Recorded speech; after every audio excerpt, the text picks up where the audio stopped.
Ibu yang sementara kuat, tanggung jawabnya adalah urus papa yang lemah. Karena ada kemungkinan hari ini papa yang mabuk, besok ibu-ibu yang mabuk. Jadi jangan bapak banting kursi kasih hancur, terus mama bilang pakai bahasa Kupang, lu kira lu sendiri yang bisa. Terus mama ambil TV banting lagi. Oh, tidak pak. Oke. Tuhan Allah menciptakan manusia laki-laki dan perempuan bukan saja dibedakan atas jenis kelamin, bukan saja, tapi ada pola-pola yang sengaja Tuhan titipkan, Tuhan lepaskan begitu supaya manusia berurusan dengan itu, rumah tangga berurusan dengan pola-pola itu untuk mengisi dan mengelola supaya dapat ini. Sebuah penelitian bilang begini, saudara cantik, saudara ganteng, tapi kalau kecantikan dan kegantengan menjadi ukuran, maka setiap 3 tahun laki-laki harus ganti istri. Aku berkata kepadamu, kasihilah musuhmu, berbuatlah baik bagi yang membencimu, mintalah berkat bagi yang mengutuk, berdoa bagi yang mencacimu. Kalau pipi kirimu ditampar, berikan juga pipi kanan. Aku yang memilih kalian. Saudara-saudara, mari kita berdoa. Ya Tuhan Allah, kami mohon kepadamu, kuatkanlah dan teguhkanlah iman kami, supaya waktu di mana kami belajar firman Tuhan, biar ini menjadi waktu yang paling baik buat kami. Kami mohon Tuhan, jauhkan semua penggoda pencobaan, biar dalam damai-Mu kami belajar firman Tuhan. Kami mohon Roh Kudus menolong kami hari ini, bukan saja untuk mengerti firman Tuhan, tapi lebih dari itu kami dimampukan menjadi pelaku-pelaku firman-Mu. Berkati setiap hati yang sungguh disiapkan untuk pemberitaan ini. Tuhan, jauhkan semua penggoda pencobaan, biar dalam damai-Mu kami belajar firman Tuhan. Kami rindu pada firman-Mu. Berfirmanlah bagi kami Tuhan, di dalam nama Yesus firman yang hidup itu kami berdoa, amin. Mari silakan duduk semuanya. Bapak Ibu saudara-saudara, shalom. Dalam sukacita kita di hari ini, puncak perayaan pelayanan kaum perempuan GKST di Jemaat Efata, kita dikasih tema yang baik ini, keluarga bijaksana di tengah badai. Saya pilih satu ayat ini, satu bagian pembacaan Alkitab menurut Mazmur 128 ayat 1 sampai ayat yang ke-6. Mazmur 128 ayat 1 sampai ayat yang ke-6. Yang sudah dapat katakan amin. Amin betul. Separuh tidak buka Alkitab juga amin, itu tidak bijaksana itu. Oke. Kita baca bersahutan. Saya baca ayat-ayat yang tercetak sedikit keluar, saudara baca bagian ayat yang tercetak agak ke dalam. Menurut Mazmur 128, berkat atas rumah tangga, nyanyian siara. Berbahagialah setiap orang yang takut akan Tuhan, apabila engkau memakan hasil jerih payah tanganmu. Istrimu akan menjadi seperti pohon anggur yang subur, anak-anakmu seperti tunas pohon zaitun. Sesungguhnya demikianlah akan diberkati. Kiranya Tuhan memberkati engkau dari Sion, dan melihat anak-anak dari anak-anakmu. Demikian firman Tuhan. Berbahagia setiap orang yang mendengar firman, memelihara dan melakukan dalam hidup setiap hari. Shalom. Memulai khotbah ini saya ingin mengatakan 2 hal. Pertama, saudara, saya diminta untuk perkenalan dulu. Ya, saya pendeta Yandi Menobe. Saya orang Timor, lahir 100 km dari kota Kupang, Soe namanya. Saya pendeta Gemit per tanggal 24 Oktober kemarin. Saya pas usia pelayanan sebagai pendeta itu 18 tahun di gereja Masih Injili di Timor, tambah vikaris, jadi saya melayani kurang lebih 20 tahun di wilayah pelayanan Gemit. Istri saya 3, anaknya itu juga saya punya anak itu. Istri saya seorang pendeta Gemit juga, sementara ini melayani di Jemaat Gemit Anugerah di Kupang. Kalau saudara pernah ke Kupang, ada kantor gubernur, lewat kira-kira 300 meter ke sebelah ada satu gereja Anugerah namanya. Itu istri saya melayani di sana dan saya tinggal di situ. Kami punya 3 orang anak, masih kecil-kecil, dua laki-laki dan 1 perempuan. Yang paling besar baru umur 12 tahun, yang paling kecil 6 tahun. Saya menikah itu sudah umur 32 tahun, hanya karena komitmen saja. Pacaran 10 tahun baru menikah. Bukan, sudah melayani 5 tahun baru menikah. Jadi akhirnya kami pacaran jadi 10 tahun. Orang tanya saya, pendeta, kenapa bisa pacaran sampai 10 tahun? Saya bilang, karena kalau saya berhenti dengan dia, siapa lanjut dengan saya? Jadi saya juga pikiran itu. Ya sudah, anak-anak masih kecil dan bersyukur kami masih ada dan melayani sampai hari ini. Semoga perkenalan ini jadi baiklah buat kita sedikit. Saya kira itu. Nah, kedua saudara-saudara, usia 67 tahun saya ingin mulai mengatakan begini, kedewasaan itu ada 3. Ada berapa? Pertama, dewasa biologis. Dewasa biologis itu dulu kita punya berat badan hanya 37, sekarang 73. Itu dewasa biologis. Dulu kita pakai celana nomor 27 tidak ada masalah karena perut rata saja. Sekarang perut ada 3, satu di sini, satu di sini, satu di sini. Itu dewasa biologis. Siapapun bisa begitu. Makan tidur, makan tidur, makan tidur, cocok, gemuk itu. Itu pertama. Kedua, dewasa psikologi. Dewasa psikologi itu tidak tergantung umur dan berat badan. Umur 40 tahun tapi kalau tukang tersinggung, sedikit-sedikit tersinggung, sedikit-sedikit tersinggung, sedikit-sedikit tersinggung, tersinggung kok sedikit-sedikit. Di Palu ada yang biasa tersinggung begitu, ada ibu-ibu atau bapak-bapak? Ibu-ibu pakai baju warna. Hati-hati kalau tersinggung di Kupang. Di Kupang itu kalau ada orang tersinggung dan biasa tersinggung, waktu dia tersinggung di orang banyak, orang suka berkorek bilang begini. 3, dewasa iman. Dewasa apa? Dewasa iman itu kira-kira begini, ada anak umur 3 tahun ada meja berat 10 kg. Anak umur 3 tahun bisa pikul meja yang 10 kg? Tidak bisa. 17 tahun kemudian dia umur 20 tahun, dia pikul meja yang 10 kg, bisa? Yang berubah anak atau meja? Itu dewasa iman. Orang dewasa iman tidak akan pernah meminta beban menjadi ringan, tapi orang dewasa iman meminta bahu yang semakin kuat. Amin kok? Saudara punya masalah? Tidak usah omong, saya lihat ini muka masalah semua. Masalah ialah kesenjangan antara harapan dan kenyataan. Itu masalah, dan semua orang mengalami itu. Siapa yang dewasa iman tidak akan merengek-rengek kepada Tuhan, Tuhan tolong kasih ringan ini beban. Tidak, dia bilang, Tuhan kasih saya bahu yang semakin kuat, karena kalau Tuhan izinkan ada masalah, Tuhan tahu seberapa kuatnya saya. Amin kok? Karena itu orang dewasa iman tidak akan pernah meminta orang lain berubah, tapi siapa berubah? Diri sendiri yang berubah. Kadang-kadang kita sibuk minta orang berubah, tapi kita jarang rubah diri sendiri. Amin. Di Palu ada di sini juga. Coba tunjuk, coba. Jangan itu cari masalah itu. Oke, sebelum kita masuk di bagian ini, saya mau kasih tahu saudara begini. Tuhan Allah sudah, waktu kita ikuti kisah penciptaan, Tuhan Allah sudah cipta babi, terus dia bilang baik. Waktu cipta ayam Tuhan bilang baik. Waktu cipta kucing dia bilang apa? Baik. Waktu cipta sapi dia bilang apa? Baik. Tapi melihat laki-laki itu sendiri, Tuhan bilang apa? Tidak baik. Tidak. Semua Tuhan bilang baik. Waktu lihat laki-laki itu sendiri, Tuhan bilang apa? Tidak. Itu berarti laki-laki itu tidak cocok dengan babi. Iya, tidak cocok dengan ayam, tidak cocok dengan sapi. Laki-laki itu hanya cocok dengan pertanyaannya masih cocok. Sekarang ini masih cocok. Di Kupang itu cara menyebut cocok itu ada 3. Pertama, kalau kita bilang begini, cocok, saudara tahu artinya? Ya cocok itu, pas itu, klop itu, mantap itu, serasi itu. Kalau kita bilang apa? Cocok. Tapi kalau kita bilang begini, cocok, bisa tangkap artinya?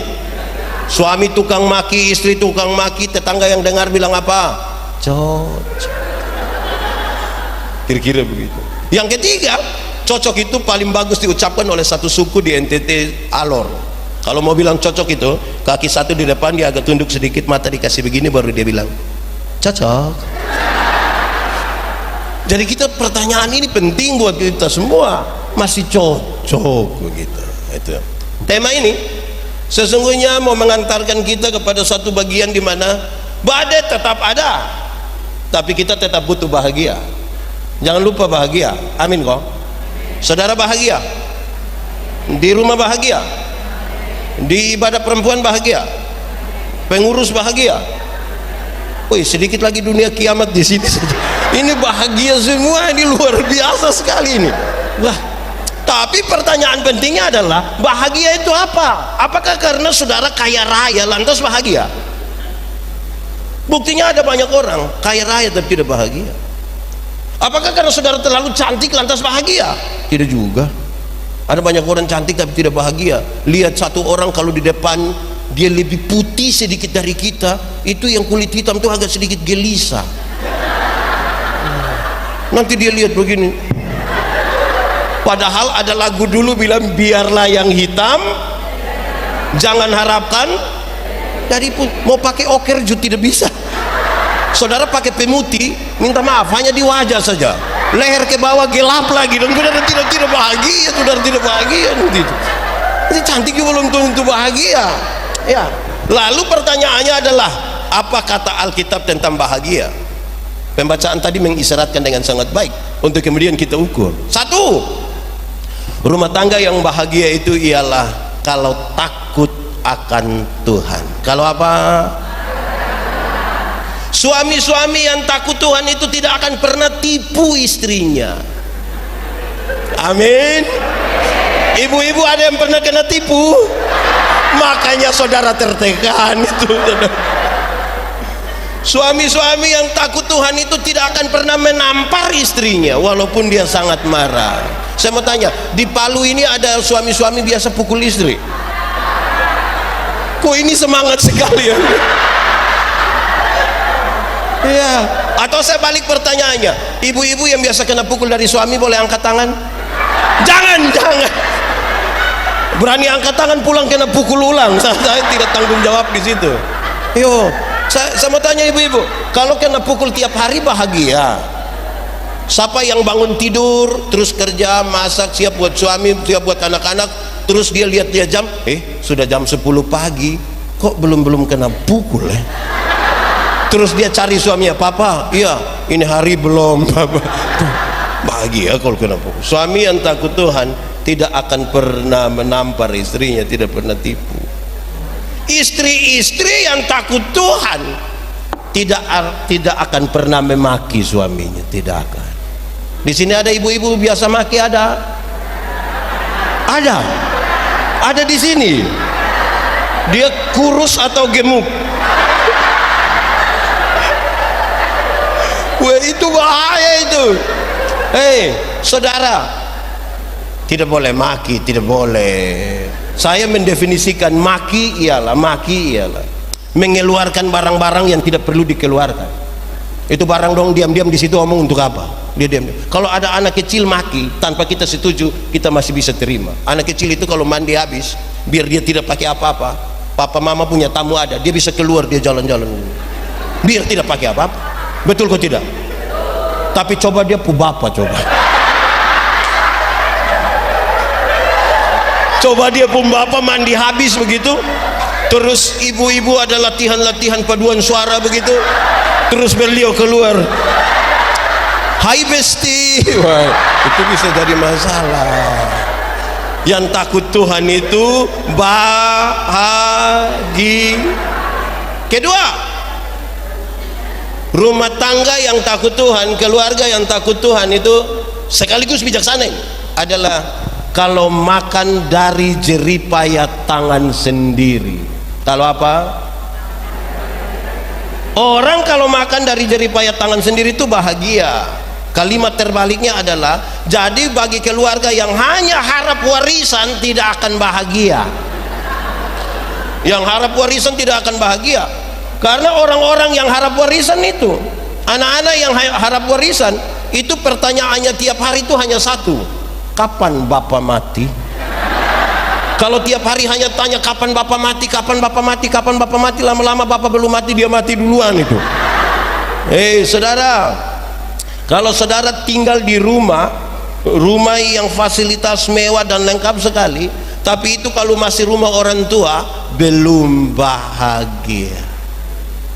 Kalau tinggal di rumah sendiri, ukuran 3x2, tidak ada plafon, masuk langsung keringat di dalam. Tapi kalau itu hasil jerih payah tangan sendiri, saudara bisa tulis di depan rumah itu, rumahku istana. Amin toh? Bahagia, makan dari jerih payah tangan sendiri. Kasih tahu anak-anak semua di rumah, anak-anak, kamu pegang iPhone terbaru sekalipun, tapi kalau masih orang tua yang beli, belum bahagia. Anak-anak, kamu pegang Nokia 3315 yang dia punya bunyi bilang tidit tidit tidit tidit, tapi kalau itu beli dari hasil keringat sendiri, orang telepon, kita buka speaker, volume kasih habis, tidak usah angkat. Orang tanya, Pak ada telepon? Tidak usah, biar kamu tahu saya ada HP. Makan dari jerih payah tangan sendiri itu bahagia. Saya mau tanya ibu-ibu, ada yang punya mantu tinggal di rumah? Ada. Makanya saya lihat ibu-ibu tertekan toh karena tinggal sama-sama mantu. Harus makan dari jerih payah. Di sini ada juga tinggal di mertua. Wah, tidak bahagia. Tidak itu. Saya ingat dulu belum ada handphone, masih pakai telepon rumah. Ada yang telepon ke rumah, "Shalom Om." "Shalom, saya pun bapak yang ambil." "Shalom Om." "Shalom." Bisa bicara dengan Yandi. Bapak bilang, "Yandi tidak ada." "Tapi betul ini Yandi Puruma." Bapak bilang, "Tidak, ini saya Puruma." Ya, tapi yang dikasih tahu kalau ini dia punya rumah. Bapak bilang tidak, dia itu hanya menumpang saja di sini. Karena itu berulang beberapa kali. Satu saat saya tanya Papa, yo, kenapa setiap kali orang tanya Papa bilang ini bukan saya rumah? Sebenarnya saya ini anak siapa? Terus Papa bilang begini, lu dengar. Kamu saudara laki-laki 3 orang. Kalau engkau punya kakak pertama, kawin satu perempuan, mau datang di ini rumah karena dia rasa dia punya rumah. Kakak nomor 2 kawin itu satu perempuan, bawa datang lagi di sini kan dia rasa dia perumah. Engkau juga kawin satu perempuan, bawa lagi di sini kan engkau rasa engkau perumah. Kita tinggal tunggu kapan kamu 3 baku bunuh gara-gara ini rumah. Padahal ini rumah, saya perumah. Waktu dengar begitu dia pun sakit di mana? Sakit di mana? Di semua sakit. Saya lahir besar di Soe, 100 km dari kota Kupang. Itu daerah dingin sekali. Kadang-kadang saya SMA masih main hujan es yang besar-besar itu. Orang Soe suka buat dapur kecil di belakang rumah untuk kasih hangat air, masak jagung. Kalau saya pulang, satu saat saya pulang dari Kupang, lihat Papa sementara kerja itu dapur di belakang itu. Saya punya bapak itu guru olahraga. Guru olahraga kerja dapur miring sekali, tidak ada dia lurus, tidak ada. Jadi dengan hikmatnya saya bilang, Papa kenapa tidak kasih lurus sedikit? Kenapa dia pun pintu tidak di sini, dia pun jendela tidak di sini? Saya punya bapak lihat saya lepas itu alat kerja, bapak lihat saya baru bilang begini, engkau yang omong hebat-hebat itu rumah di mana? Ini miring-miring begini tapi saya purumah. Nanti engkau punya usulan yang bagus itu tolong pakai di engkau puruma ya, jangan. Waktu dengar begitu sakit di mana? Di mana? Tidak, di sini saja dia sakit. Saudara tahu satu saat saya beli motor, saya parkir di bapak punya muka rumah. Bapak naik, karena motor tinggi Papa naik agak susah. Papa marah saya, kamu beli motor tinggi-tinggi buat saya naik susah setengah mati. Saya bilang, Papa yang omong hebat-hebat itu motor di mana? Makan dari jerih payah tangan sendiri itu apa sama-sama bahagia. Ketiga, rumah yang bahagia itu kalau istrinya seperti pohon anggur yang subur di rumah. Kalau istrinya seperti apa? Pohon anggur itu saudara menghasilkan anggur, itu lambang sukacita. Itu lambang sukacita, minuman bagi para raja yang berpesta. Istri itu kalau jadi sukacita bagi suami itu, aduh, bahagia itu. Jadi suami mau ke Surabaya, ke Jakarta, ke Denpasar, nginap di hotel bintang 5, spray dari Sutra, selimut dari Sutra, sarung bantal dari Sutra, berbau harum sekali, tapi dia tidak lupa sarung bantal di mana? Rumah. Padahal mungkin bau ludah, tapi dia karena kebahagiaannya ada di mana? Di rumah. Istrinya seperti pohon anggur yang subur. Dia punya badan mau subur kok tidak, itu soal nomor 2. Tapi yang penting dia itu menjadi sukacita. Amin kok. Keempat, rumah yang bahagia itu saudara kalau anak-anaknya seperti tunas-tunas pohon zaitun. Pohon zaitun menghasilkan minyak zaitun, dan salah satu fungsi terbaik dari minyak zaitun ialah menyembuhkan luka. Kalau anak-anak dapat menyembuhkan luka dari orang tuanya, rumah itu bahagia. Menyembuhkan luka itu ada 2. 1, kalau harapan-harapan dan cita-cita dari orang tua bisa dipenuhi oleh anak-anaknya, bahagia. Atau kedua, ketika orang tua lanjut usia dan sudah tidak bisa berdaya lagi, di kursi roda, di tempat tidur karena sudah lumpuh, masih ada anak yang sempat urus orang tuanya walaupun sedikit, bahagia kok tidak? Kenapa lihat saya? Ini ukuran kita bahagia atau tidak. Renungkanlah sekarang 4 hal ini ada dalam rumahmu atau tidak. Itu dia persoalan. Renungkan baik-baik, ada di sini. Tidak bisa ada yang mengatakan, Pak Pendeta saya begini-begini 25 tahun menikah Pak. Mau kasih takut siapa dan 25 tahun? Kalau ternyata hal ini tidak ada di kita, kita hanya bisa beli baju seragam pakai ke pesta, terus datang sengaja angkat-angkat tangan begini, itu pencitraan lah, tidak bahagia. Oke, lanjut saya mau kasih saudara. Lalu Pak Pendeta, kami juga rindu 4 hal ini ada dalam rumah kami, tapi bagaimana sekarang kami melakukannya supaya kami juga merasakan itu kebahagiaan, supaya rumah kami juga aman.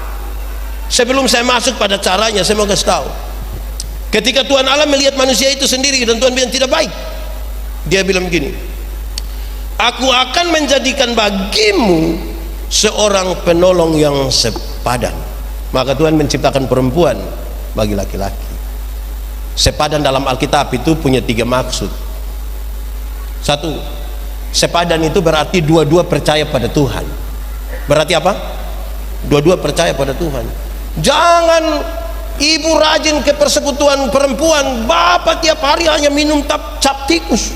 Oh, tidak bisa, tidak bahagia, tidak bisa. Di sini ada siapa pun suami itu, dua-dua mesti percaya Tuhan. Itu sepadan. Yang kedua, sepadan dalam Alkitab itu berarti 1 laki-laki 1 perempuan, itu sepadan.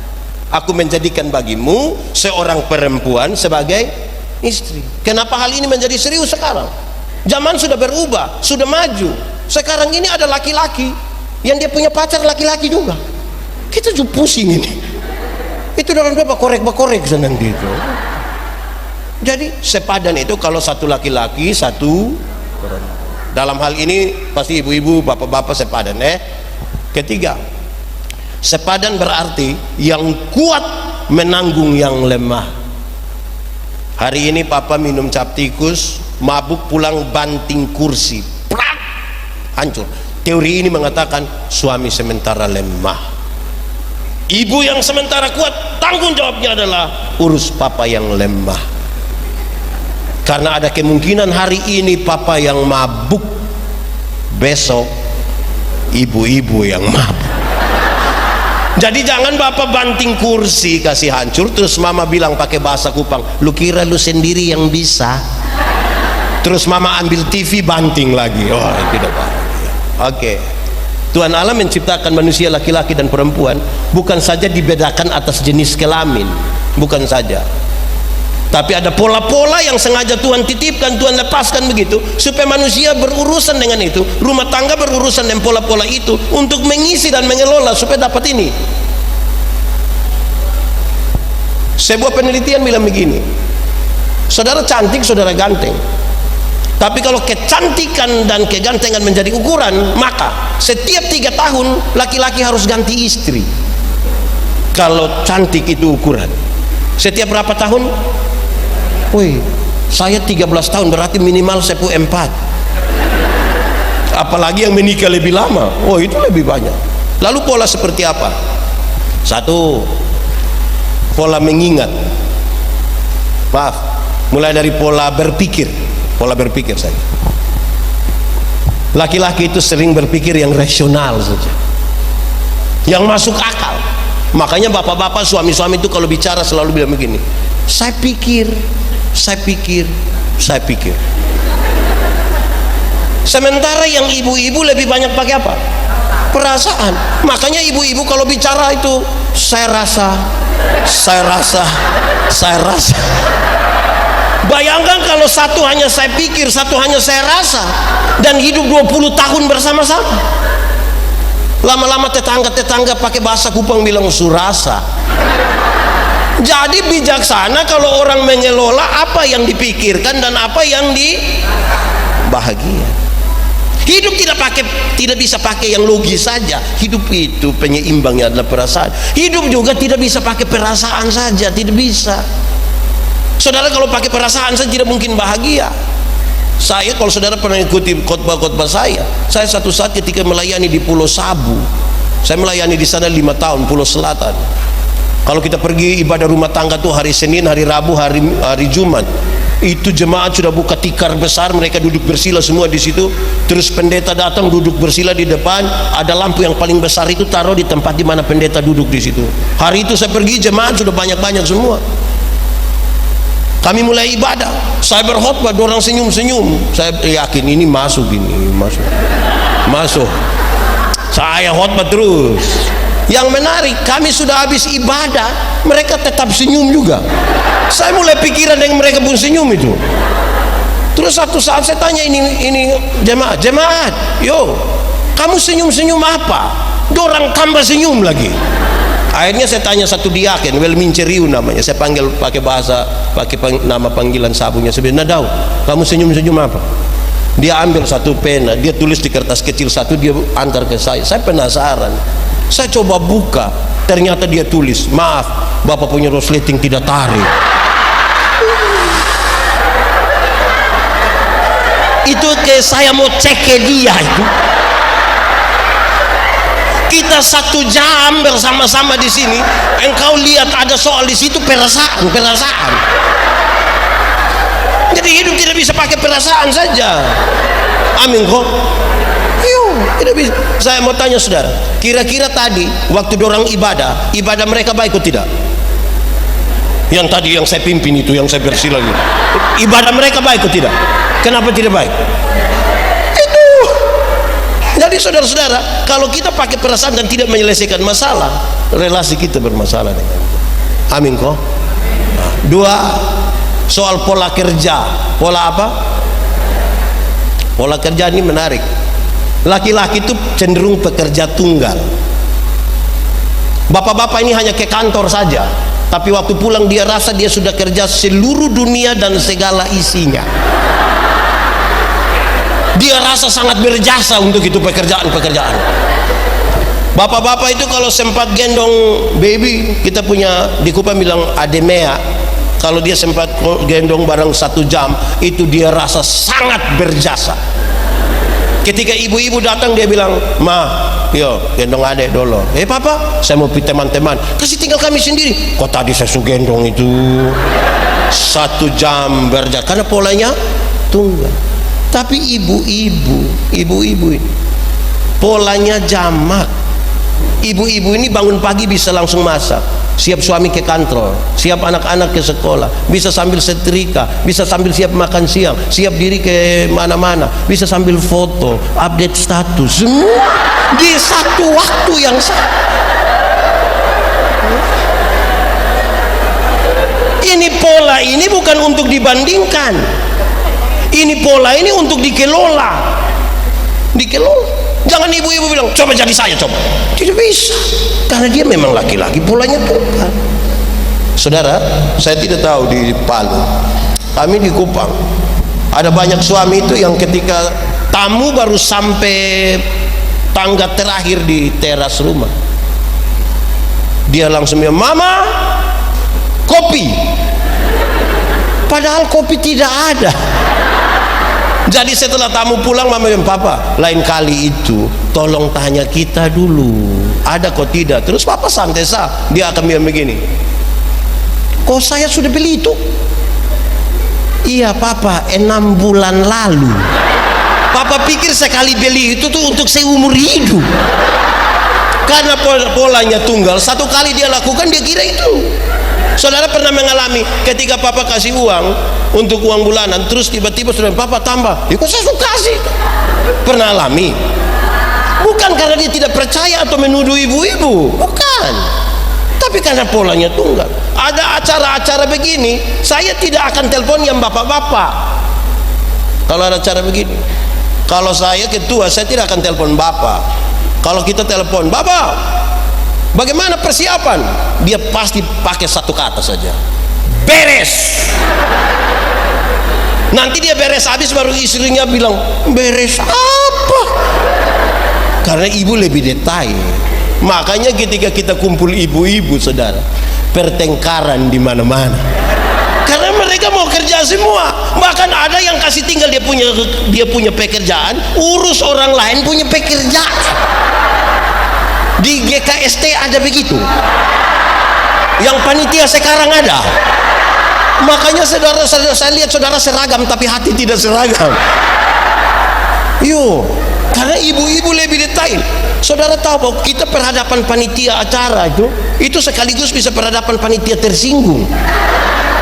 Karena kita mau bicara soal pakai pakaian saja itu bicara ribet sekali. Sepakat atas putih, bawah batik. Ada yang tambah, bisa tambah motif sedikit kok. Mau apa lagi? Bisa ada strap di sini kok, di sini kah gitu. Jadi pusing kita karena mereka detail.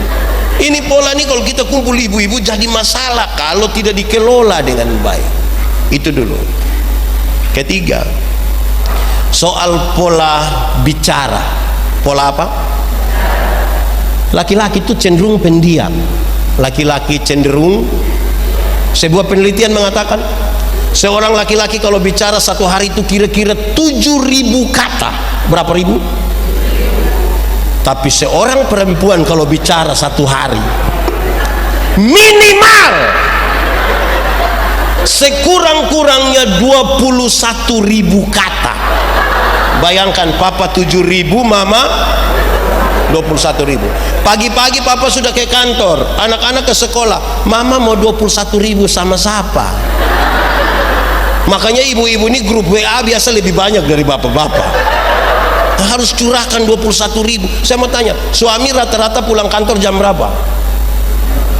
Jam 5. Terus ibu sudah siapkan mau kasih keluar yang 3.000 duluan. Terus ibu sambut papa di pintu. Pas papa masuk, terus ibu bilang, "Pa." Terus papa bilang, "Hah? Tadi di kantor baik." Terus papa bilang, "Lu kepala kantor." Wah, kalau komunikasi begini tidak bisa.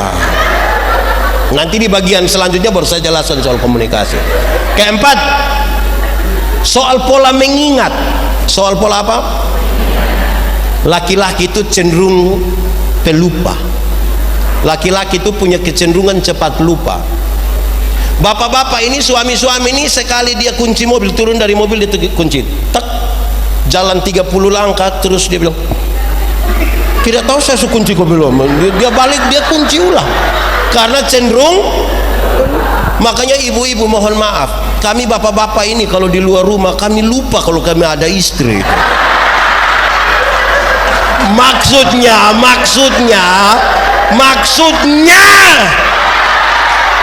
Maksudnya kalau kami cerita dengan teman itu lupa kalau ibu-ibu ada tunggu. Tidak usah terlalu negatif juga dengan kami lah. Maksudnya begitu. Bapak-bapak itu cenderung cepat lupa. Tapi perempuan yang ibu-ibu itu ingatannya tajam sekali, setajam. Ibu-ibu itu kalau ada suami bilang begini, "Orang itu kayak saya, tidak pernah marah, saya punya istri." Pasti yang protes istrinya. Istrinya pasti bilang, Tidak pernah apa?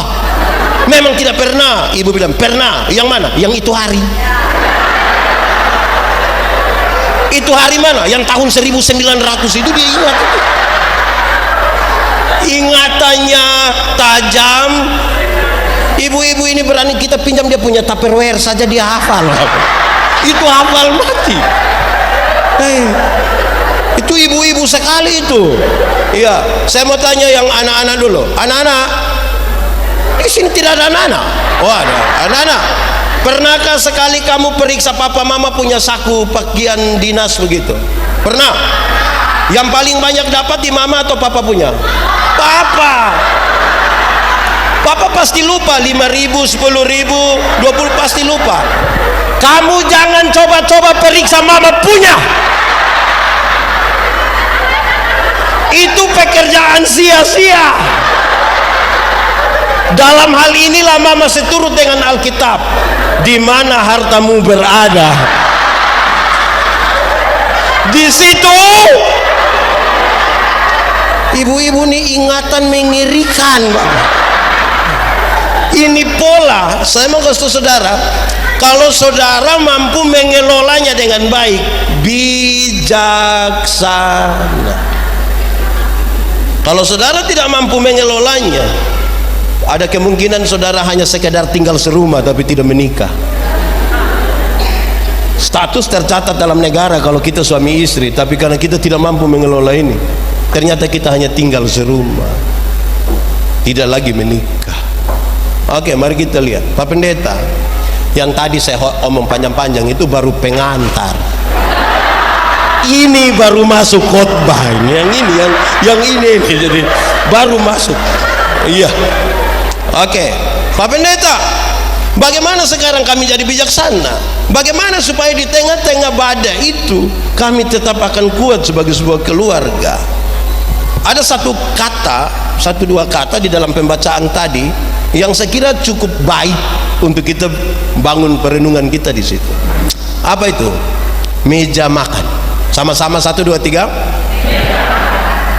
Kalau mau bahagia, kalau mau bijaksana, harus ambil tempat bersama, suami, istri, anak-anak duduk di sekitar meja makan dan makan bersama. Harus, baru bahagia. Nanti di akhir saya kasih tahu bagaimana kalau kita tinggal berjauhan. Tapi saudara, makan bersama itu berdampak baik bagi ini. Kenapa? Mari kita mulai, saudara. 1. Biasanya kalau makan bersama orang mulai dengan doa. Doa itu tanda orang takut Tuhan. Doa itu tanda apa? Takut Tuhan. Ya, saudara lihat. Kalau kita duduk makan bersama, biar yang paling banyak itu orang yang makan tidak tahu berdoa. Tapi kalau separuh sudah begini, dia juga ikut begini. Dia angkat muka, kita yang lain masih tutup mata, dia tutup ulang, dia begini. Tapi dia memberi pengaruh. Doa makan itu, saudara, mau putar ke kiri atau ke kanan, dia hanya berisi 2 hal. Pertama, doa makan itu berisi sebuah ungkapan syukur, ungkapan terima kasih. Saudara tahu bahwa pergumulan keluarga Kristen dan keluarga-keluarga di Indonesia per hari ini adalah anak-anak kita sudah jauh dari itu kata terima kasih, tolong, maaf, permisi. Tempat belajarnya cukup di meja makan, itu bijaksana. Rumah tangga yang tidak tahu terima kasih, tidak tahu bersyukur, tidak bahagia. Kenapa? Saudara mungkin tahu bagaimana mengumpulkan uang yang banyak, tapi saudara tidak tahu cara menikmatinya karena tidak bersyukur.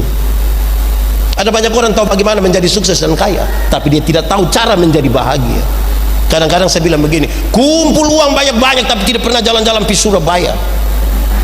Nanti di Surabaya baru dia telepon saya, Pak Pendeta, yo saya di Surabaya. Enaknya pesir-pesir. Tidak apa-apa, saya di rumah sakit Dr. Sutomo, Pak. Sudah dapat rujukan dulu berbuat. Bersyukur itu cara terbaik menikmati hidup, dan itu bijaksana.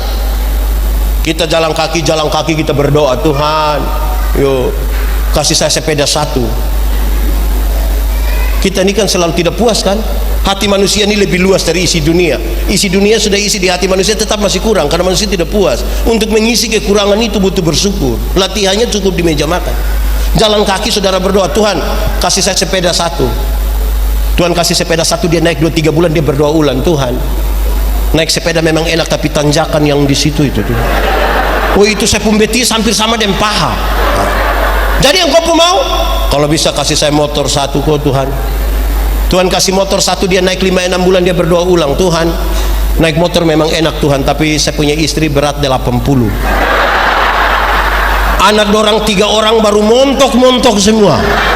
Setiap kali motor bunyi, ini 4 mau naik di motor Tuhan. Motor bawa masalah baru dalam kami pun rumah tangga ini. Jadi yang kau pun mau, kalau bisa kasih saya mobil satu kok Tuhan. Pick up juga baiklah. Tuhan kasih satu, dia naik 1 tahun, dia berdoa ulang, Tuhan naik pick up memang enak. Ibu duduk di depan, tapi kami punya anak perempuan yang pertama sudah kawin dengan orang di pulau sebelah Tuhan. Masa mau ke pulau pakai pick up? Jadi yang kau pun mau, kalau boleh kapal feri satu saya tidak apa. Tuhan kasih satu, pergi ke pulau sebelah, lihat istri, lihat anak mantu, lihat cucu, pulang dia berdoa ulang, Tuhan naik feri bisa sampai sebelah sana Tuhan, tapi gelombang. Jadi yang kau punya mau, kalau boleh helikopter satu. Tidak soal kita meminta, sikap kita terhadap berkat lebih penting dari berkat-berkat. Amin kah? Di tengah badai, sikap terhadap berkat lebih penting dari berkat. Mata yang hanya tertuju kepada berkat tidak akan pernah melihat sumber berkat dengan baik. Tidak akan bahagia. Latihannya cukup di meja makan, berdoa. Rumah tangga yang tidak tahu terima kasih tidak bahagia. Saya mau tanya ibu-ibu, tolong jawab dengan baik. Kalau ibu dorang buat kopi begitu terus suami bilang terima kasih, itu baik atau tidak? Saya mau tanya, siapapun suami yang ibu dong buat minum kopi terus suami bilang mama terima kasih, ada? Makanya saya lihat ibu-ibu ini muka tertekan semua. Ini suami-suami dorang ini juga satu. Ibu buat kopi dorang tidak terima kasih, tapi istirahat kantor kalau mereka makan di warkop begitu sudah bayar lagi terima kasih lagi. Kadang-kadang janji besok saya datang bapak-bapak, coba sebentar pulang itu, coba waktu mama siap habis makanan untuk makan malam, coba pas mama siap habis papa bilang mama terima kasih. Itu mama pikiran, pasti mama pikirannya tertuju pada 2 hal. Pertama, dia akan berpikir begini, tidak tahu roh apa naik di bapak sampai tiba-tiba dia jadi begini. Atau yang kedua, jangan sampai mama pikir begini, jangan sampai ini hari terakhir, karena tidak biasa tiba-tiba dia bilang begitu. Nah mau bagaimana? Latihannya di meja makan. Kedua saudara, doa makan itu berisi sebuah pengakuan bahwa berkat-berkat ini Tuhan yang kasih. Tuhan terima kasih untuk berkat yang sudah tersedia. Ingat bahwa rumah tangga yang tidak pernah mengakui bahwa berkat-berkat yang dia dapat itu Tuhan kasih, rumah itu tidak bahagia. Kita yang tanam, kita yang siram, siapa memberi pertumbuhan? Siapa memberi hasil? Jadi kalau kita tidak mengakui berkat-berkat yang ada pada kita Tuhan kasih, kita tidak akan pernah bahagia. Saya terganggu sekali dengan seorang pendeta emeritus di Kupang. Dia sangat dekat dengan saya. Waktu dia berkhotbah di satu, saya kasih pimpin di gereja tempat saya melayani. Dia khotbah bilang begini, masa BBM naik, kolekte turun. Saya bilang ini nenek cari halin gitu. Tapi dia mau kasih tahu sesuatu yang saya kira penting. Saya kira itu serius itu saudara. Saya berpikir berulang-ulang, ini orang tua maksud kemana? Tapi saya kira serius. Kalau orang tidak pernah mengakui berkat-berkat Tuhan yang kasih itu, dia tidak bisa saudara. Dia itu, saya satu jemaatnya kasih persembahan dia begini. Saya bilang kenapa harus begitu? Dia bilang bapak tangan kanan memberi, tangan kiri tidak boleh tahu. Saya bilang iya tapi saya tahu. Bapak tahu apa? Saya tahu itu 1000, makanya engkau begini. Karena 1000, kalau 100.000 tidak mungkin begini.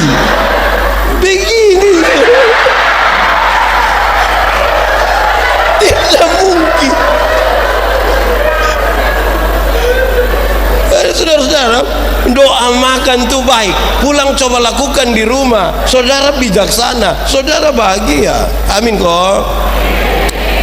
Satu tadi, di meja makan kita buat apa? Berdoa. Kedua, biasa di meja makan kita buat apa? Di meja makan buat apa? Ya makan. Itu yang betul itu. Itu bijaksana. Kalau di meja makan, makan. Akan jadi masalah kalau di meja makan kita tidur. Kalau di meja makan ya makan. Apa maksudnya? Apa maksudnya? Saudara, kenapa banyak rumah tangga itu tidak bahagia? Kenapa banyak rumah tangga itu tidak bijaksana? Karena tidak tahu menempatkan diri. Tidak tahu menempatkan diri. Ya meja makan, itu penempatan diri yang baik. Kadang-kadang kita ini tidak tahu tempatkan diri. Suami yang RT tapi suruh panggil dia ibu RT. Itu tidak tahu itu. Lama-lama dia bikin salah, ini uang RT dong.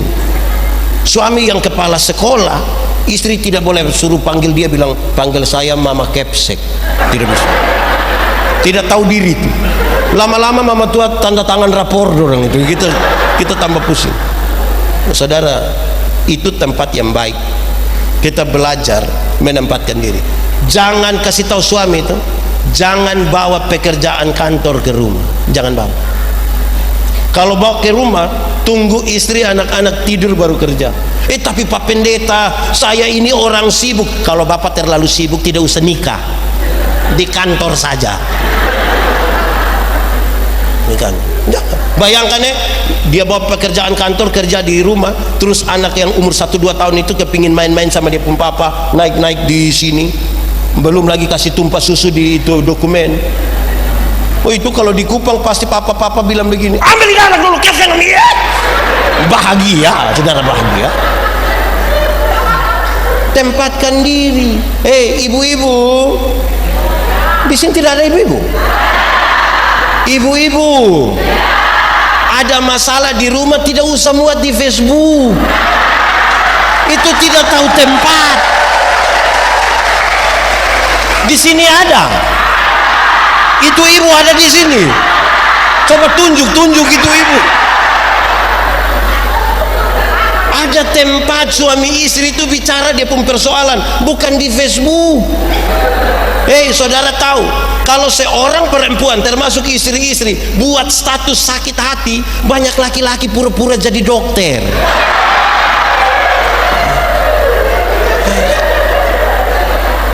Saudara tahu, kalau di Kupang ada ibu-ibu kasih naik masalah rumah tangga di atas di Facebook. Itu orang punya komentar tuh hanya menuju ke dua hal. Pertama, orang komen bilang begini, kenapa lai say? Kenapa sayang? Kira-kira begitu ya. Yang kedua, dia punya teman-teman yang cerewet yang 21.000 itu. Kalau komen akan pakai bahasa Kupang bilang begini, saya punya suami yang begitu, ikat batu di leher, buang di laut. Saudara bayangkan kalau tiap kali muat status itu yang komen macam-macam begitu itu. Kita bisa hancur, kita berumah itu. Betul kok tidak? Iya, saudara mulai banding-banding nanti. Ibu-ibu, jangan banding kita pun suami dengan orang lain pun suami. Amin kok. Tidak bijaksana. Kita menikah dan dia pun baik dan dia pun tidak baik juga. Membanding-bandingkan itu tidak baik. Saya mau tanya, ibu-ibu senang kalau suami banding ibu-ibu dengan ibu-ibu lain? Pas pulang-pulang dari ini acara, terus ibu ini suami bilang begini, ma, iya, kenapa mama tidak sama dengan ibu di sebelah?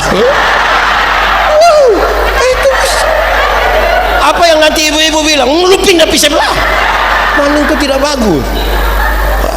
Saudara, satu saat kami Natal di kampung di pedalaman, saya melayani 3 tahun di satu tempat di pedalaman sekali di timur. Kami Natal dengan 2 TKW. Kami makan kue seragam, dia pun nama kue Solo, besar ke piring.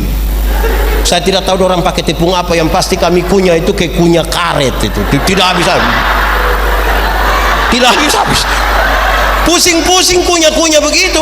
TKW 1 bilang begini, Bapak, kalau kami Natal di Hong Kong itu saya lihat dia sampai yang satu yang Bapak, kalau kami Natal di Macau terus Ini kita di timur. Yang engkau harus lakukan adalah bawa itu Hong Kong datang. Kalau tidak kamu dua berangkat ke Hong Kong.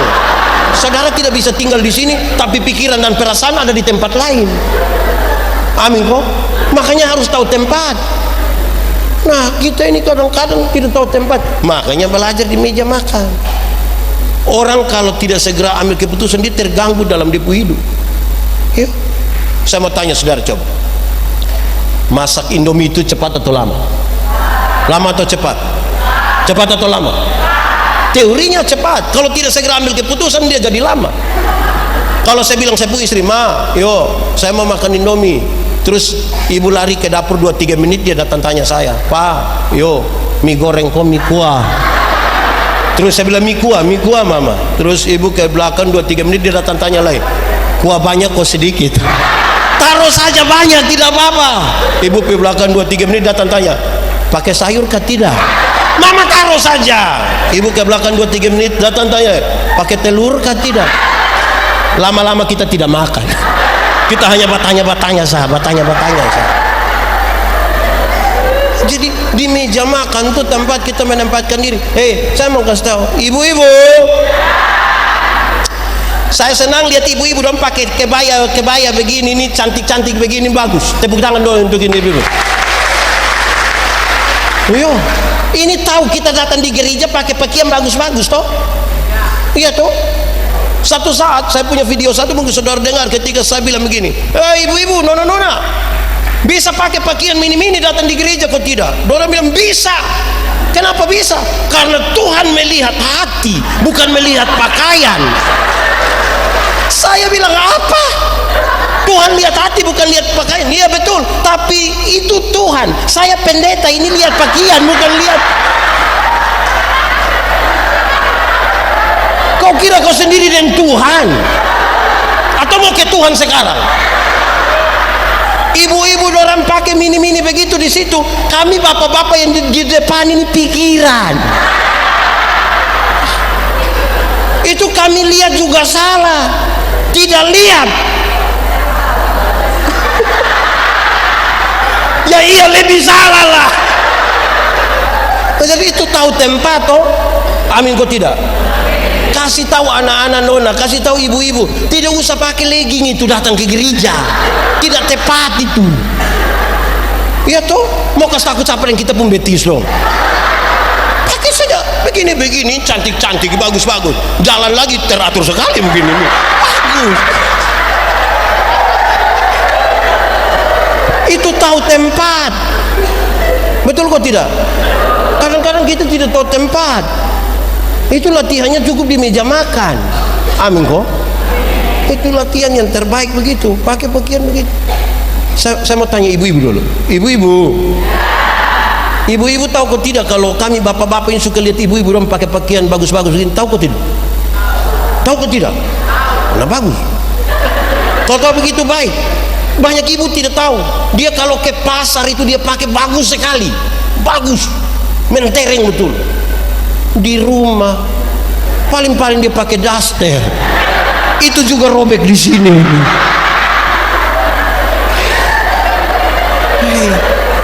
Kita omong, "Mama, ganti itu daster kali." Kok hanya di rumah saja? Karena itu ibu-ibu, mulai besok itu di rumah pakai jas.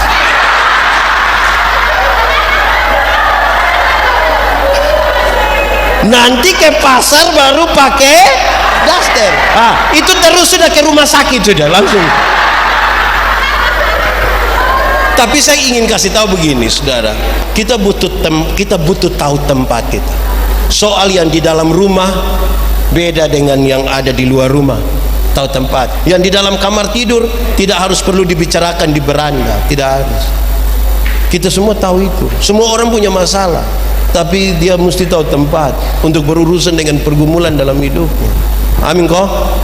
Oke, sudah dua masih banyak. Satu di meja makan tadi, kedua di meja makan, ketiga di meja makan ya baca cerita. Di meja makan pasti baca cerita toh. Tidak mungkin di meja makan kita semua makan 1 jam semua. Tidak mungkin. Di meja makan itu ada komunikasi. Amin toh.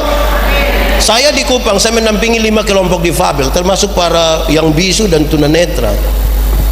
Keputusan untuk membangun relasi dengan seseorang, kata kuncinya adalah komunikasi. Entah dia pun cara mau bagaimana, yang penting mengkomunikasikan sesuatu. Tempat terbaik belajar komunikasi itu di mana? Meja makan. Menara Babel itu tidak selesai dibangun bukan karena kurang uang, bukan karena kurang material, bukan karena kurang tenaga kerja, hanya karena terputusnya komunikasi di antara mereka. Di meja makan itu kesempatan bapak-bapak tanya istri, "Mama, yo, kenapa ini sayur ini garam semua?" Terus ibu bilang, "Maaf pak, maaf papa, maaf papa. Tadi waktu saya tumis ini sayur, mama terlalu ingat papa. Jadi mama pikir papa tuh garam, mama ambil saja taruh-taruh begini." Tapi yang penting komunikasi. Amin kok. Yuk. Papa tanya anak laki-laki, laki-laki, di sekolah tadi dapat berapa? Papa, tadi saya dapat 10 bapak. Bagus sekali. Lu persis lu punya papa ini. Lu papa sekali itu, papa sekali. Terus tanya yang perempuan, "Non, di sekolah dapat berapa tadi?" "Aduh papa, matematika tadi susah deh, kakak dapat 3. Aduh, macam mama punya keluarga dulu.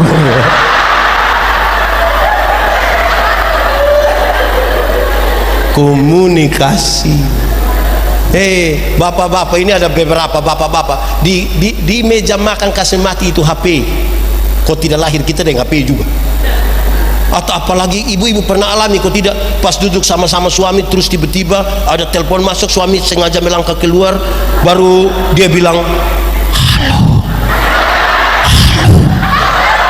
Kalau itu terjadi, hai ibu-ibu, aku berkata kepadamu, curiga sudah. Rahasia negara apa yang terlalu sampai kalau bicara harus bilang halo?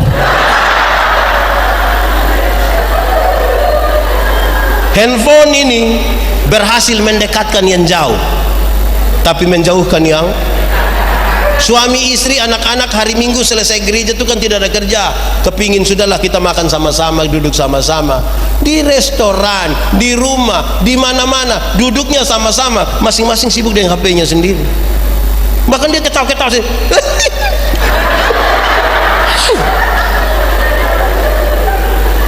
Bisa kasih mati. Amin. Komunikasi. Bapak-bapak, ini puji sedikitlah kita pu istri.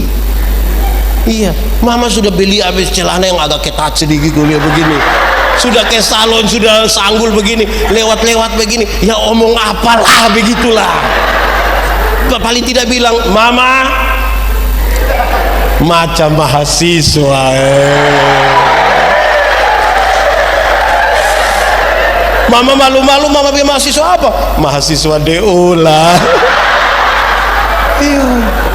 Ini ibu boleh pergi datang begini, papa bilang, "Mama ini macam setrika rusak saja." Tidak bisa, puji sedikit. Kalau ibu pakai pakaian agak mini itu kasih tahu, "Mama stop, ganti itu." Papa tidak suka lihat mama pakai gitu. Besok mama sengaja pakai ulang supaya bapak bisa omong lagi tuh. Kasih tahu, "Ini mama naik kendaraan umum turun setengah mati begini." Bapak kasih tahu. Suami yang bicara. Kalau bukan suami yang bicara, mau suruh siapa bicara? Mau suruh teman-teman di perempuan yang bicara?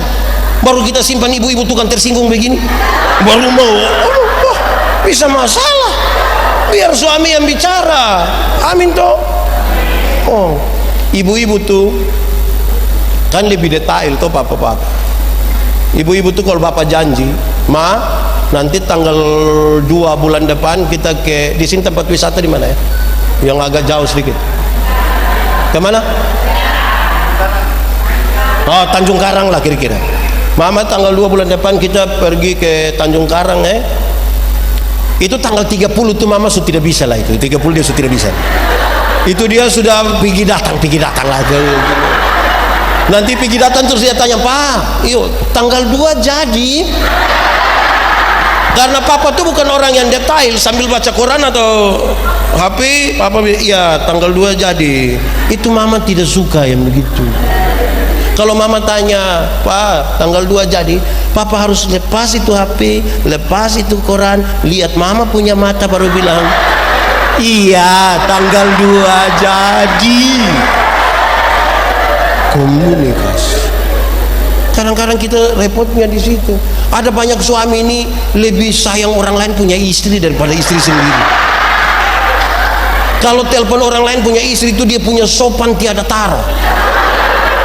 Yo, nanti dia telepon yang sayang, yo, yang saya minta tolong kemarin tuh sudahkah? Ini kalau telepon orang lain punya istri. Kalau telepon istri sendiri, wah, ini hari kita makan apa? Sial. Di sini ada suami yang begitu. Kenapa nikah dengan dia ya? Saya khotbah di khotbah tentang buah roh. Salah satu unsur buah roh itu adalah kelemah lembutan. Apa? Kelemah lembutan itu terdiri dari 2 kata, lemah dan disambung menjadi kelemah lembutan. Saya bilang begini, kami suami-suami di NTT, kami hanya sampai di lemah saja, lembut tidak. Dia pun maksud begini, ketika kami lemah baru kami mengerti kelembutan. Waktu sudah sakit berat, sudah di tempat tidur, sudah tidak bisa, itu dia bicara sangat lembut. Pasti dia akan bilang, mama, mama terbaik.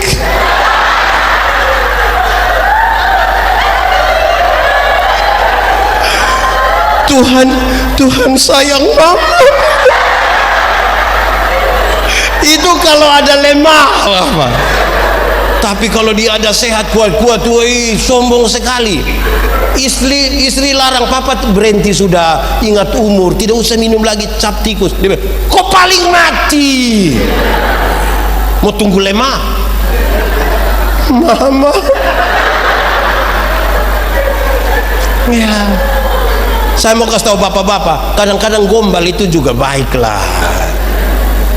Mama bikin teh terus mama bilang, Pak, manisnya pas kapa? Papa bilang, Mama, ini teh mau manis kok tidak lebih indah dari mama punya senyum. Itu tipu tapi enak di sini ini.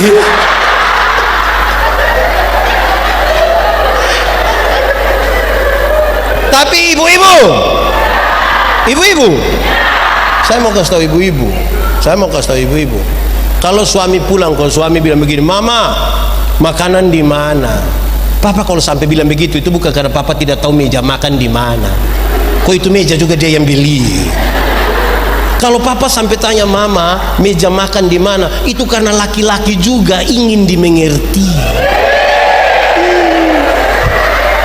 Ini papa boleh dengan lembut tanya, Ma, meja makan di mana? Itu sejumlah ibu di kuping, kok ada di situ? Mau kasih contoh? Kasihan. Saya mau kasih tahu, ibu-ibu kalau kebutuhan mendasar dari seorang suami adalah dihormati. Istri punya tugas mengajar anak-anak dan semua orang yang tinggal dalam keluarga untuk menghormati suami, papa. Kalau tidak, mama-mama kasar begitu, dia cari di restoran. Karena di restoran dia baru naik tangga terakhir, para pelayan sudah langsung bilang, selamat siang, kenapa datang terlambat? Itu dia pusat. Jadi ajarkan itu komunikasi. Kenapa? Saudara pernah bertengkar sama suami atau tidak? Dengan istri pernah? Nah, dengan suami orang pernah? Kalau saudara bertengkar dengan suami, kan persoalan terbesarnya ada pada komunikasi kan? Kita sama-sama ingin memenangkan pertarungan, kita sama-sama menahan diri tidak mau bicara, tertekan kok tidak? Tertekan. Tadi malam saya bercerita sama bapak-bapak pendeta, saya bilang, wih, kalau mau bertengkar dengan orang lain iya, tapi jangan dengan istri. Kalau kita tidak segera bicara, kita bangun tidur begini kan, lihat ibu di sebelah, dia pun rambut belum sisir lagi. Kita ke dapur, dia ada di dapur. Ke ruang makan, dia ada di sana. Kita ke ruang tamu, itu dia pun foto paling besar, baru dia lihat kita begini. Hati lebih baik bicara. Kan kita tahan diri nih. Kadang-kadang kan rasa diri benar toh, karena kita rasa diri benar toh kita tidak mau bicara duluan. Bukan saya yang salah. Biar dia bicara. Dia tidak bicara tapi dia WA. Bikin habis kopi WA suami. Kopi sudah ada tuh. Saya mau tanya, mengalah itu baik atau tidak? Yakin? Betul-betul yakin? Yakin kalau mengalah itu baik? Kalau begitu saya mau tanya, setiap kali suami istri bertengkar, siapa mengalah duluan? Ibu atau bapak? Bapak atau ibu? Ibu atau bapak? Bapak atau ibu? Kadang-kadang kita nih sama-sama tahu mengalah itu baik, tapi waktu bertengkar dua-dua tidak mau mengalah. Malam papa tidur di kebun dengan ular. Kalau terpaksa tidur sama-sama, papa hadap kiri, mama hadap, bicara ke tidak? Tidak. Bangun pagi mama tetap buat kopi tapi tidak pi antar. Mama panggil anak kecil terus mama bilang begini, "Lo antar kasih papa Papa terima kopi di ruang tamu, papa bilang, "Mama yang suruh kan." Terus ini anak dari ruang tamu datang, dia punya mama panggil, "Papa bilang apa?" Untung itu anak bilang, "Kenapa kamu dua tidak ngomong langsung, kau harus lewat." Kalau kita bertengkar, masalah kita ada pada komunikasi. Makanya kalau komunikasi tidak beres dalam rumah tangga, kita sangat tidak bijaksana. Ingat, tidak ada hal yang tidak bisa terselesaikan dari sebuah komunikasi yang baik. Saya mau tanya, ibu-ibu dong, waktu urus acara puncak hari ini ada masalah di mengurus itu kok tidak? Ada kok tidak? Tidak ada. Berarti ibu-ibu dong diam begini. Ada kok tidak di panitia? Kan dia pun soal cara kita mengkomunikasikan kan? Maksud benar, cara mengkomunikasikan salah jadi masalah. Betapa sentralnya komunikasi dalam rumah tangga. Kalau tidak, saudara-saudara, kita kacau, tiap hari kacau, bahkan tidak beres. Apalagi bapak-bapak dan mama-mama tahu. Ada teori bilang begini, laki-laki melihat perempuan, tapi perempuan melihat perempuan. Laki-laki melihat, tapi perempuan melihat.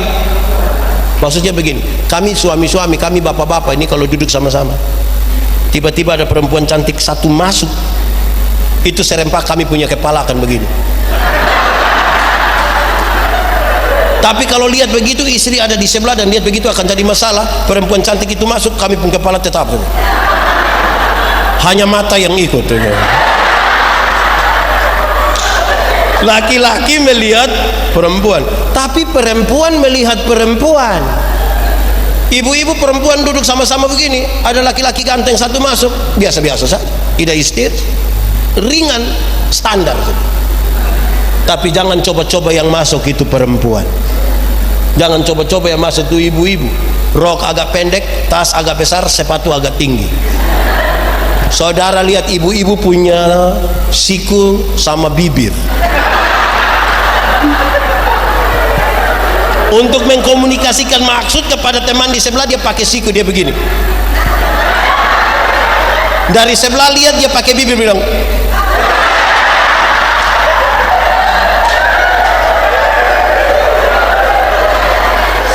di sini ada itu ibu-ibu. Dorang yang di sini atau yang di sini? Kadang-kadang tiga, satu, dua. Saudara bisa bayangkan tuh, mau jadi apa kalau kita tidak terbiasa dengan komunikasi dan mengkomunikasikan dengan baik. Belajarnya di mana?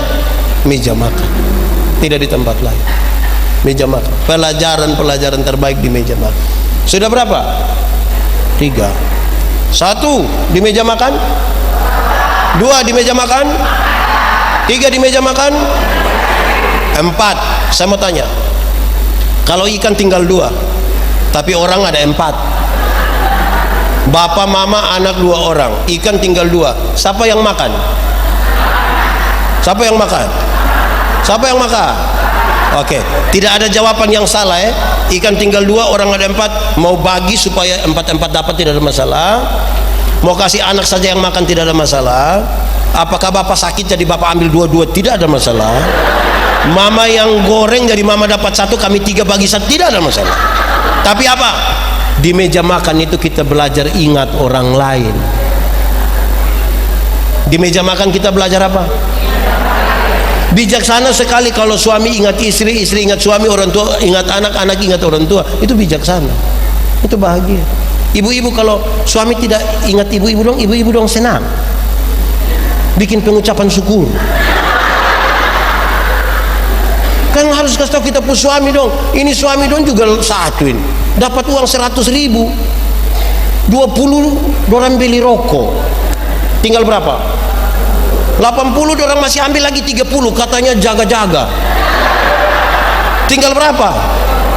Ini 50 ini kasih di ibu dengan sejumlah catatan. Wih, itu tidak ingat ini. Belajar ingat toh, ingat istri dong. Kalau papa jalan keluar terus istri bilang, "Pak, jangan lupa beli lipstik." Beli. Jangan mama bilang, "Papa tolong beli lipstik." Terus sudah, mama makan sirip pinang saja. Kan kasihan itu tuh. Belajar ingat. Kenapa ini serius? Bayangkan di meja makan, kalau papa dikasih kesempatan ambil makanan duluan, lantas dia ambil tuh, lupa kalau ada orang di belakang. Kasihan kan yang di belakang. Saya mau tanya saudara, di Palu nih kalau ada acara pesta begitu di rumah-rumah, pernah aku tidak alami satu keadaan di mana yang datang ke belakang itu hanya dapat kuah kosong? Itu pernah alami? Pernah aku tidak? Persoalannya kan ada di orang depan kan. Orang depan itu tidak tahu kalau yang dari belakang itu juga manusia, mereka juga butuh makanan. Kan harusnya begitu. Nah, ingat orang. Ada orang tertentu saudara-saudara baru beli tape satu, mungkin di kota kurang di kampung itu baru beli tape satu, putar sampai jam 3 subuh. Orang kasih tahu, om kasih kecil tape sedikit dulu. Kenapa? Ada bayi satu sakit di sebelah. Kasih tahu dia ada tambah 2.000 di sepu tape. Hidup tidak ingat orang, betul. Jangan ingat orang lain. Kita punya anak-anak muda dong, ini kadang-kadang saya heran dengan orang. Motor itu pabrik, pakai sistem komputer. Orang yang kerja di pabrik itu pintar-pintar.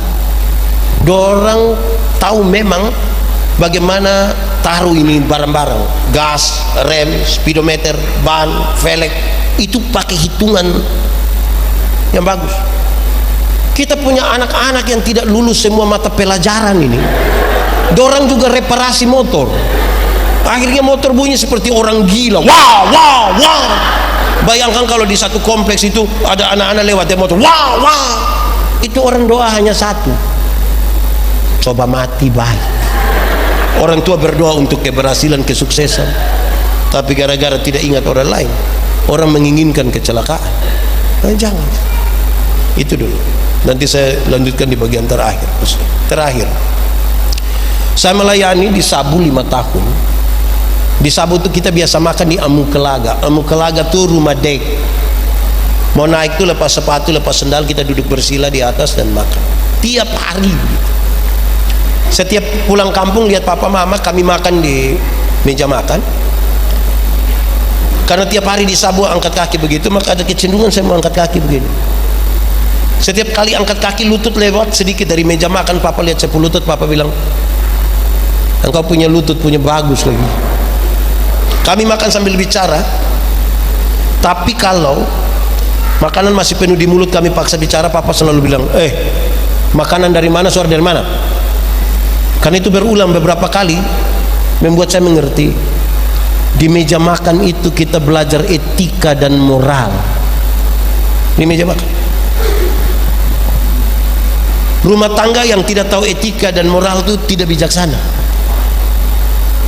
Semua rumah tangga itu bertengkar. Saya pun teman-teman yang biasa meditasi bilang saya, Pak Pendeta, kok masa sama istri bertengkar? Orang macam kami tidak pernah bertengkar. Saya bilang iya, karena engkau tinggal di hutan. Karena engkau di hutan, pohon mana kas tersinggung engkau? Tinggal dengan istri suami ini, woi. Yang ada etika, moral, dia tahu cara bagaimana bertengkar. Biasanya yang tidak tahu etika moral itu yang sembarang. Mari kita lihat. Saya mau tanya ibu-ibu sekarang. Ibu-ibu, melahirkan itu sakit atau tidak? Sakit atau tidak? Terlalu sakit. Mau melahirkan normal atau abnormal tetap sakit. Waktu ibu sakit melahirkan itu, kami bapak-bapak hanya dari luar taruh tangan di kepala baru bilang Yesus, tapi tidak tolong. Bukan saja itu, kadang-kadang sambil taruh tangan kepala dia bilang Yesus, dia bayangkan ini anakmu kakek siapa ini, sakit. Tapi saudara lihat, anak-anak punya jam tidur, itu ibu-ibu punya jam bangun, bapak-bapak punya jam bangun. Orang tua punya jam tidur, anak-anak punya jam bangun. Amin. Hampir-hampir orang tua tidak tidur gara-gara anak-anak. Jam 3 subuh juga masih ada orang tua gendong, goyang-goyang. Pernah alami?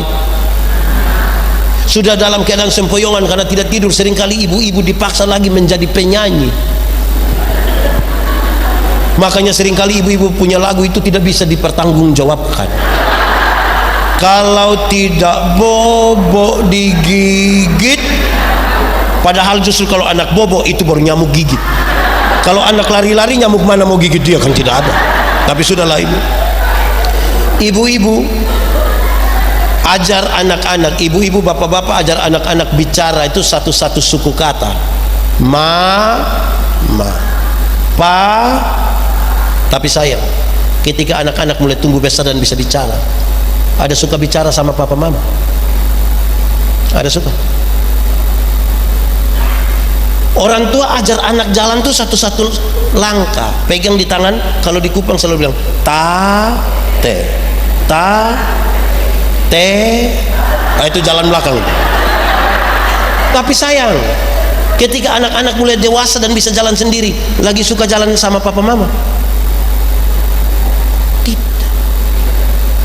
Orang tua punya ekspektasi besar bagi anak-anak, harapan mereka besar.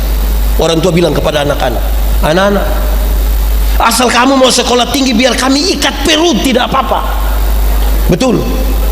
Orang tua kalau sampai bicara bilang ikat perut, itu bukan berarti orang mau pakai stagen. Tapi orang tua bilang ikat perut itu orang utang bagi anak-anak. Utang beli handphone, utang beli motor, utang kuliah. Kirim itu anak dong sekolah di Surabaya, ada telepon papa mama dorang. Ada telepon. Dorang biasa telepon pada waktu tahu juga. Itu jam 5 subuh, mama po HP subuhnya ting ning ting ning. Terus mama ambil, "Salam kak." "Iya, salam mama." "Mama ada baik-baik kok." "Iya." "Kenapa?" "Tadi malam kakak ada mimpi mama." Pas dia bilang kakak mimpi mama, mama langsung bilang, "Kakak mau berapa nak omong kakak." Lanjut, saudara lihat, kasih tahu anak-anak itu, waktu mereka kecil dan mereka pilek, orang tua tidak pernah pakai tisu. Kadang-kadang langsung hisap dari mulut, dari hidungnya. Betul atau tidak? Ketika mereka buang air, orang tua tidak pernah pakai alas apapun, dengan tangan langsung. Betul? Sekarang ketika orang tua sudah tua, sakit-sakitan, ada anak urus anak orang tuanya. Ibu-ibu yang duduk di sini masih ada yang orang tuanya masih hidup, masih sering telepon. Dulu mereka bukan orang-orang kaya, mereka hanya punya satu kamar, punya tempat tidur yang besar, kasih tidur kita 5, 6, 7, 8 orang sama-sama di situ. Dan hari ini rumah tua di mana kita dibesarkan kosong, tinggal mereka sendiri. Tinggal foto-foto dari anak-anak itu yang ditaruh di sini. Pendeta datang tanya, "Yang ini siapa?" "Ini saya anak pertama, dia di Palu, tidak pernah lihat saya ini." Kenapa begitu? Saudara, saya membaca 1-2 catatan harian, diari dari 1-2 ibu yang menulis, ketika anak-anaknya sakit, dia menulis, "Tuhan, kalau Tuhan berkenan, jangan dia yang sakit, biar mama yang sakit." Orang tua melahirkan kita banyak-banyak, tapi tidak pernah titip kita di siapapun, tidak pernah. Tapi per hari ini ketika anak-anak yang banyak mulai sukses, dorang bisa sepakat titip orang tua di mana? Panti jompo. Saya mau kasih tahu saudara, kalau ada yang rencana titip atau sudah titip, kasih keluar sudah, batal. Karena hari ini kita titip orang tua, besok-besok anak-anak kita titip kembali kita. Hidup ini hanya tukar sapa titip sapa saja. Saudara, orang tua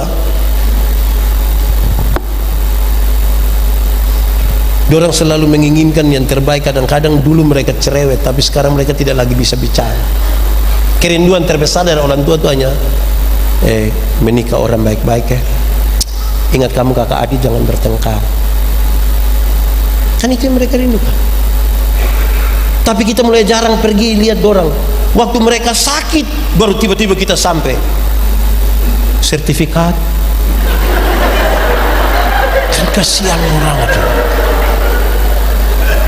Kerinduan terbesar orang tua adalah berkumpul kembali dengan orang-orang yang dicintainya. Tapi sayang tinggal orang dua, satu mati kasih tinggal satu. Aduh, sulitlah ini hidup. Anak-anak sudah jarang telepon. Bolehkah saya izin bertanya pada yang muda-muda sedikit? Kak, berapa bersaudara? 3. Kakak anaknya berapa? Anaknya berapa? Anak pertama. Kak anak berapa bersaudara? 4. Anaknya berapa?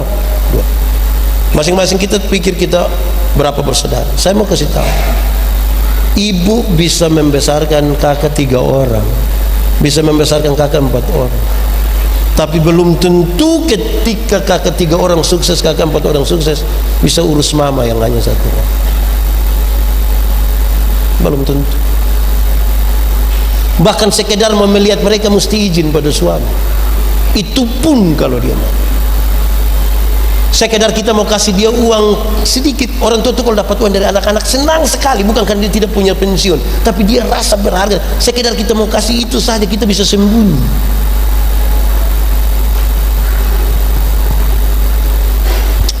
Kok jadi sedih ya? Kita menyanyi satu lagu. Ini lagu dunia, tapi biar kita menyanyi di ibadah tidak apa-apa lah. Saya bertanggung jawab. Kasih ibu kepada beta tak terhingga sepanjang masa, hanya memberi tak harap kembali, bagai sang surya.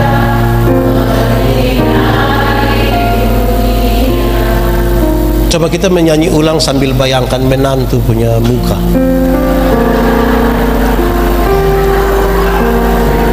Ingat-ingat dong punya wajah menantu dong itu. Saudara kok tidak tega ya membayangkan? Kasih kepada siapa? Sampai kapan?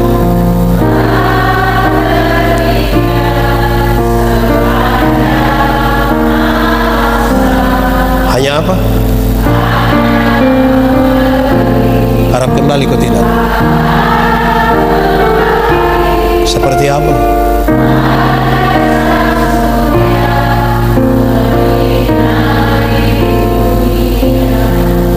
Itu lagu tuh masih berlaku kah bagi ibu-ibu masa kini?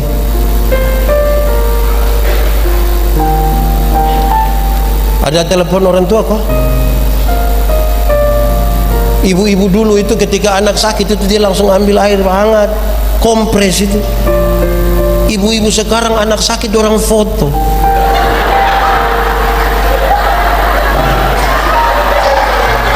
Tak. Terus mereka upload baru tulis, Dede sakit, cepat sembuh ya, Mama sayang Dede. Habis itu Dede punya foto 1, dia punya mama pun 30. Lalu saya tanya, masih berlaku kah itu lagu? Ibu-ibu sekarang masih jujur kah? Saya urus beberapa persoalan rumah tangga di mana ibu-ibu hanya karena mau penampilan dan bersaing dengan teman-teman yang lain, dia utang di koperasi untuk penampilan tapi tidak kasih tahu suami. Bayangkan kalau suami tidak tahu tapi petugas koperasi tahu. Itu aneh. Di Palu sini ada itu ibu. Salame itu petugas koperasi.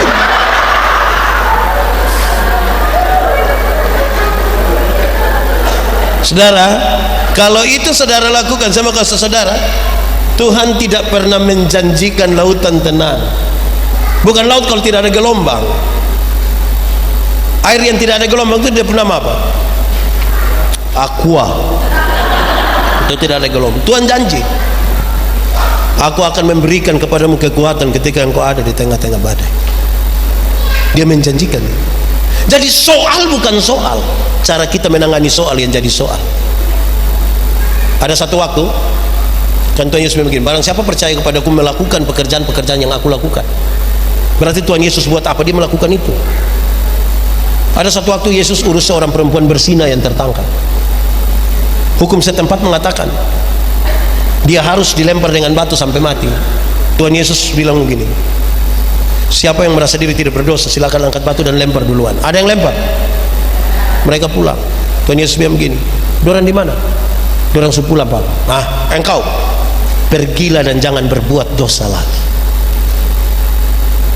Ketika Yesus bilang pergi dan jangan berbuat dosa lagi, Tuhan Yesus tidak kompromi dengan dosa. Dosa tetap dosa, tetapi kepada perempuan pendosa ini Tuhan Yesus beri kesempatan baru, bahwa masa lalu tidak bisa dirubah, tapi sekarang masa depan bisa dirancang di dalam nama Tuhan. Pertanyaannya adalah, suami-suami, kalau satu saat ketahuan istrimu berselingkuh dengan teman kantor, bisa uruskah pakai cara Yesus? Bilang kepada istri, mama, pergilah dan jangan berbuat dosa lagi. Itu banyak suami yang pergilah dan jangan pulang lagi. Saya mau tanya ibu-ibu, kalau satu saat ketahuan suami berselingkuh dengan teman kantor, bisa uruskah pakai cara Yesus? Cari suami terus bilang, papa pergilah dan jangan berbuat dosa lagi. Pasti papa bilang, puji Tuhan. Banyak ibu-ibu tidak begitu. Ketika tahu suaminya berselingkuh, dia pakai bahasa Kupan, dia berdiri di pintu baru dia bilang, lu kira lu sendiri yang bisa? Jangan lihat umur 40 tahun begini papa, berapa yang kecewa. Kalau begini kita gagal membangun.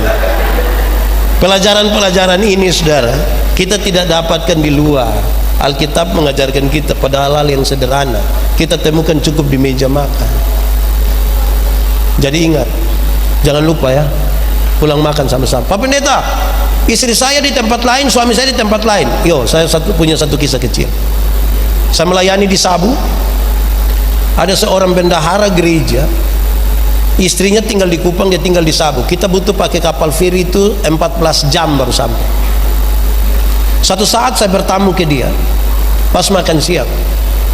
Saya sampai sana, dia sementara makan nasi dari beras yang lebih cocok dikasih ke ayam karena pecah-pecah dan beras itu rusak.